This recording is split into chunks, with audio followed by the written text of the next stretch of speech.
March 2014.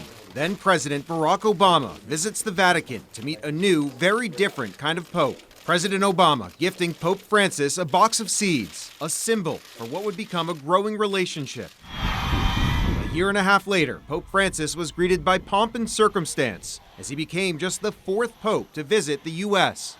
Mr. President.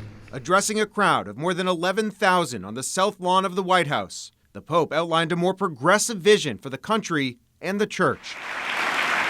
One day later, he made a rare appearance on Capitol Hill to deliver a joint address to Congress. That visit to the U.S. was a remarkable moment. David Gibson is the director for the Center on Religion and Culture at Fordham University. You had Vice President Joe Biden on one side and the Speaker of the House, John Boehner, on the other side.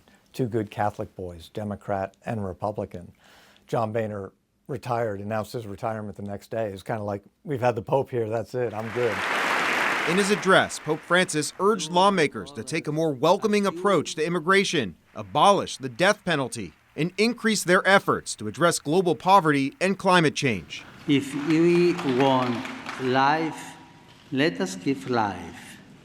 If we want opportunities, let us provide these opportunities.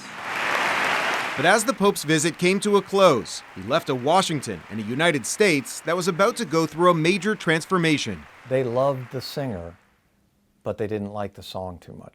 The Pope quickly found himself at odds with a new candidate for president, Donald Trump. In early 2016, the Pope was asked to weigh in on some of his proposals, saying in part, a person who only thinks about building walls and does not focus on building bridges is not a Christian. I am a Christian. I'm proud of it. Then candidate Trump wasting no time to respond. For a religious leader to question a person's faith is disgraceful.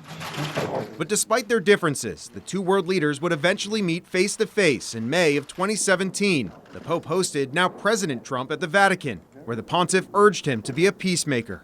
He was always open to dialogue, but he knew where they stood.